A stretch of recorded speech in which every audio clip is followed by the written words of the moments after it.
Hello everyone, நான் உங்க advocate Pratibha. இன்னைக்கு சட்டமும் நானும் சீரீஸ்ல நம்ம பார்க்க போற டாபிக் என்ன அப்படின்னு பாத்தீங்கன்னா போக்சோ ஆக்ட்.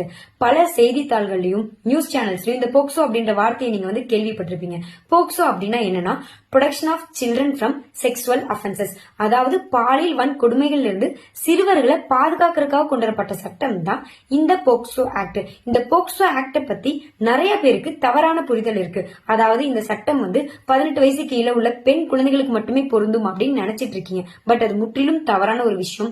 இந்த போக்சோ ஆக்ட் 18 வயசு கீழே உள்ள ஆண் குழந்தைகளுக்கும் பொருந்தும். அதாவது 18 வயசு கீழே உள்ள இரு பாலர் ஆண் பெண் இருவருக்குமே அவங்களுக்கு எதிரான பாலியல் வன்கொடுமைகள் நடக்கும்போது இந்த சட்டம் பொருந்தும் அப்படின்னு சொல்றோம். நிறைய செய்திகளையும் செய்தித்தாள்களையும் பெண்களுக்கு அநீதி நடக்குது, பெண் குழந்தைகளுக்கு நடக்குது அப்படின்றத நம்ம கேள்விப்பட்டிருக்கோம். நிறைய கம்ப்ளைண்ட்ஸ் கூட ரிப்போர்ட் ரெஜிஸ்டர் ஆகுது. ஆனா ஆண் குழந்தைகளுக்கு நடக்குது அப்படின்றத தெரிவிக்கணும் அப்படின்றதுக்காக தான் இந்த வீடியோ நான் போஸ்ட் பண்றேன். நிறைய ஆண் குழந்தைகளுக்கும் பாலியல் வன்கொடுமைகள் நடக்குது. பல நேரங்கள்ல அதை வெளியே சொல்ல முற்பட மாட்டாங்க. ஏன்னா பெண்களுக்கு கொடுக்கிற முக்கியத்துவம் ஆண் அப்படின்னு வரும்போது கிடைக்கிறது இல்ல, அதனால சொல்றது இல்ல.